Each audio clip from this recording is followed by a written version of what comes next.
Hey historians, welcome back. This is Miss V and we're back with our guided notes for this unit, which is the interwar period.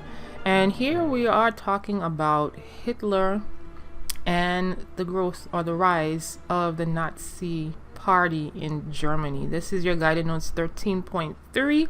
So let's go ahead and get started. Alright, so these are world history standards. Again, we're looking at the authoritarian governments, in this case particularly Adolf Hitler and the German Nazi Party. Okay, and we're also going to analyze how they restricted individual rights and used mass terror against certain populations in Germany. Okay, alright, these are your vocabulary words as you see here: Nazi, concentration camp, and Aryan. And we're going to discuss a little bit more about those as we go along, so make sure you have those vocabulary words. All right, okay, so here we go. This is your answer for number 1 and 2.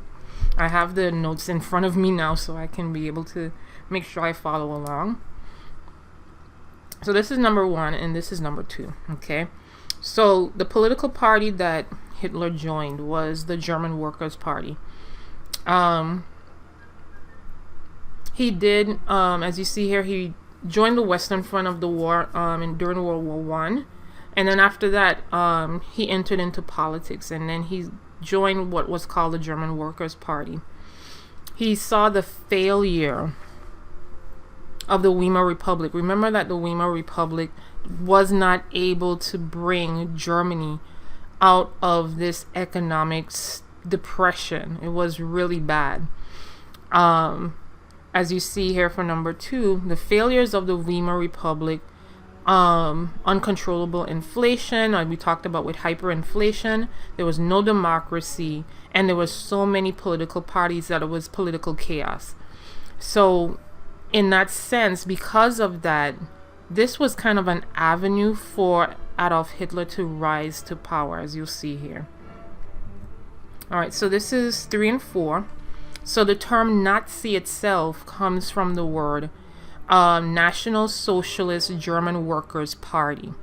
That is the English version. Okay, in the German version, of course, each syllable stands for the German. Each letter stands for the German word, right? National Socialist German Workers' Party, which is Nazi. Okay, so that's what Nazi means. And he was once he created or he established this party, the German Workers' Party, and he came to the head of it, he was confident, and he led an uprising against the government in 1923, and that was called the Beerhal-Putsch, right? But it wasn't successful, and he was sent to prison. And in that time in prison, right, he wrote his book, which is well known right now, and actually a United States publisher actually gets the royalties for the purchasing of that book. Yeah, I found that out. So yeah, it's still in sale, and you can still purchase the book, and the royalties go to a certain American, very well known American publishing company. I don't know what happens to those royalties. Let's research and find out. Okay, but moving on. So he wrote his book Mein Kampf, which means my struggle. Okay, and in there he aligns a lot of his beliefs, his ideology, especially in terms of what he felt was necessary for Germany, especially with the economic and political problems it was having. Okay. All right, so as you see here, this is his book Mein Kampf, right? And he highlights and he goes into a lot of detail into his ideology, right? And your answer here for number 5, the things that he links together in Mein Kampf is German nationalism and extremely strong anti-Semitism and anti-communist thought. Okay, and all of that is linked together by a social Darwinism theory. So he's taking those ideas of German nationalism, anti-Semitism, and I shouldn't just say anti-Semitism. It's also anti-Semitism and certain well, let's call a spade, racist ideology. Okay, because it wasn't just Jews, he was against other ethnicities as well, such as gypsies and of course, black people. Okay. And he tied that together with the social Darwinism theory that we talked about before, in terms of certain races or certain ethnic groups having the ability to adapt and survive in their environment better than others. Okay. So Lebensraum was the right of superior nations. And just to give some more detail on this was a policy and a program that he put together so that he can create a superior nation of German people. So through Lebensraum, which meant living space, he wanted to have a living space or a nation of superior, ethnically, quote unquote, superior people of German descent, so that they can have control of, of Europe in that sense. That was his ideology, okay, in terms of that. And you'll find out more as we go along and we do activities about this. You'll find out more about Lebensraum and his whole program with that as well. Alright, so this is 7 and 8. The Nazis were able to get power legally. They didn't do a violent overthrow. They did not have a coup or anything like that. Although he attempted a coup, that didn't work. So he tried a different method, and it was quite non-violent. In this case, what he did was compete for voters, and that's your answer for number 7. And the way that he did it is through, again, mass propaganda, using radio and using print. As you'll see in a few, a lot of print material was used, posters, magazines, newspapers, things like that, to present an ideal of what he thought Germany should be. And a lot of people, since they were in poverty, that's what they aligned themselves to, because they wanted to be out of poverty. They wanted to have a better Germany. So that's how, and that's kind of answering your question for number 8. Because of those economic difficulties that many Germans were facing, they wanted a better Germany. They wanted the life that they had before World War I, right? So he appealed to what they wanted. He appealed to their nationalism. He appealed to their need for economic stability and for their militarism and so forth. He appealed to what Germany was before World War I, right? And that's how he was able to get to power, okay? Okay, so this is number 9. And because of the pressure from the white ringleaders, as you see here, he made himself chancellor in 1933, and he was asked to create this new government because the crowd literally, like, the people literally wanted him to be in power, literally, at that point. So within that time, he laid the foundations for the Nazi Party to completely take over, and now they are a single party country. Okay. So he issued this enabling act, as you see here, and it gave the government the power to ignore the Constitution for 5 years, and it also appointed Hitler as the supreme dictator or the supreme leader overall, and that was done by Parliament. So the Parliament itself, the Parliament of Germany literally placed him and made him dictator and say, okay, you're going to do everything. You're going to lead and, say whatever you say goes. Okay. So as you see, by the summer of 1933, he had a totalitarian state. Okay. And that was how he was able to rise to power so quickly. All right. So this is number 10. They used a lot of terror as well. Okay. And the police, the secret police, I wouldn't say it was secret. It wasn't secret at all. It was just the state police. Okay. The country's police. And the country's police was called the Schutzstaffeln, or the SS. And you'll see that on their shirt. I don't think you see it here, but sometimes if you look on different movies and so forth, you may see the SS on their collars or what have you.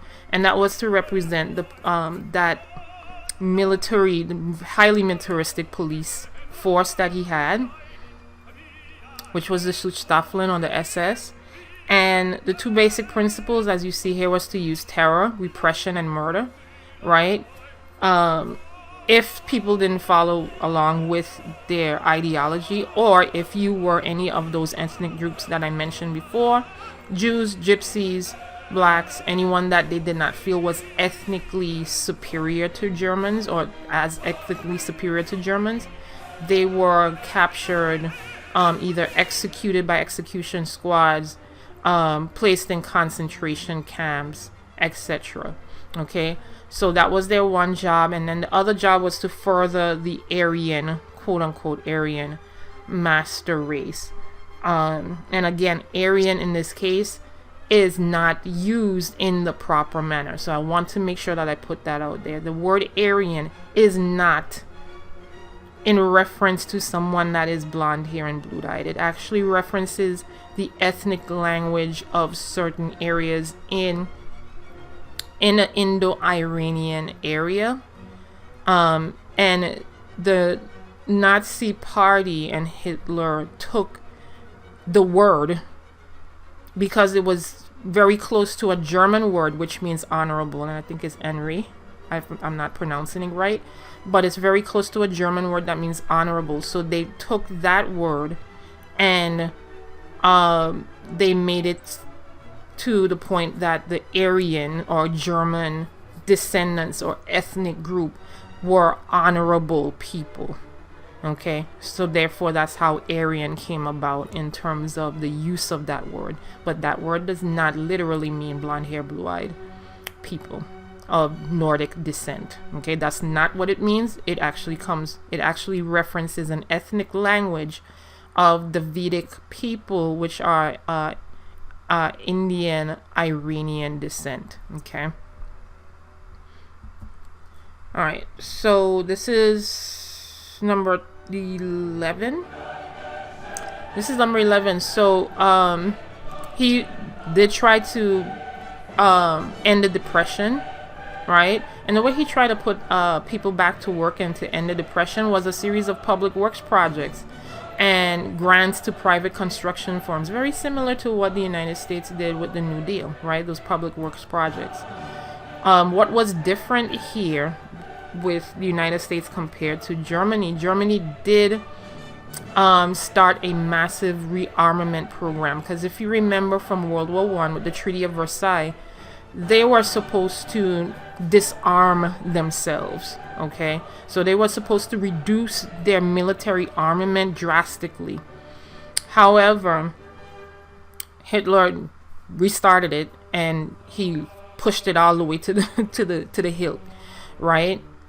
And that was very effective for Germany to end the depression in Germany and solve the unemployment problems because of that massive military rearmament program that he did. Because he had to, of course, if you're doing something like that, you're gonna have to hire a lot of people to do the work. So that's what initially got back Germany from economic crisis, right? So that's your answer for number 11, both of these.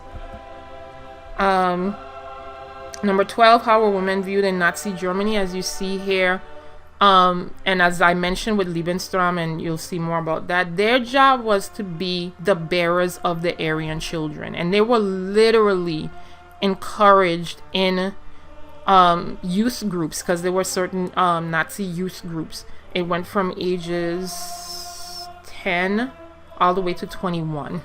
Okay. And for the last age group, I forgot, I don't know how to say it, but it's BDM. Okay. For the last age group, they were pushed, persuaded to have babies that were of quote unquote, again, Aryan or Germanic, Nordic ethnic descent, so that they can push forth the Aryan race, quote unquote, right? So they were meant to be wives and mothers, and some were able to actually have other occupations such as social work and nursing, but anything that is related to the sanctity of pushing the Nordic or Germanic family, that's what women's roles were, German women's roles were. As a matter of fact, many of them, if they were unwed mothers, then a lot of them may have had their children in these facilities, and sometimes they were put up for adoption, or they was just taken to, a German family to be reared in that German family, and the German child would never know who their real parents were. They would never have their background was erased. Everything of their actual truthful background was erased because of their idea of trying to preserve and push the Nordic Germanic family, and that was called Nazi eugenics, because there was a falling rate of what do we say, infant, not mortality, but births. Okay, not many German women were having children, so they wanted to push that forward so that women were encouraged to have children. Okay. All right. And Kristallnacht. Oh, I'm not there yet, sorry. Anti-Semitic policies. This is where we're at. Number 13. We're not on Kristallnacht yet, which I'll talk about in a minute. But anti-Semitic policies, as you see here, that were enacted, they were called Nuremberg laws. And those Nuremberg laws were racially charged, of course, because they saw Jews as the problem, right, that caused Germany to be in all of this economic and social, political chaos.